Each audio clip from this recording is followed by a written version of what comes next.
లక్షలు లక్షలు పెట్టి చదివిపించింది వాళ్ళ తల్లి, లక్షలు పెట్టి చదివిపించింది.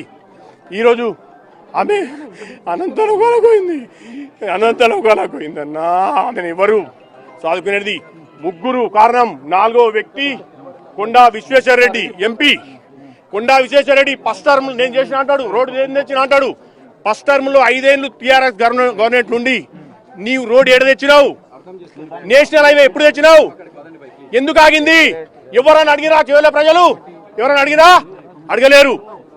మాజీ మంత్రి సబితాంద్ర రెడ్డి మా ఆడబిడ్డనే, మా తాండ్రు ఆడబిడ్డనే, కానీ పట్టించుకోలే రోడ్డు. నీవు పట్టించుకుంటే రోడ్ వేసింటే ఈరోజు ఇంతమంది పానాలు ఇవ్వకుండే. రోహిత్ అన్నా చెప్పన్నా, ఇప్పుడన్నా చెప్పు, తాండ్రు పానాలు ఎంతమంది తింటారు? ఆమె మహేందర్ రెడ్డి నీవు ముగ్గురే కారణం. మేడం చిన్న ఊరుకు డబల్ రోడ్ ఉంది మేడం. ఎంత ట్రాఫిక్ పోతుంది మేడం? రోడ్ ఏదో పెద్ద చేసినావు మేడం. ఎన్నేళ్ళు అయింది మేడం? నీవు ఊకే చెవెళ్ళ ప్రజల గుండెల్లో ఉంటే కాదు మేడం, పని చూపి మేడం. ఇప్పటికైనా కళ్ళు తెరు మేడం. పోయినా 17 మంది ఆక్రోశంతో చెప్తున్నా మేడం, మీ మీద కసి లేదు.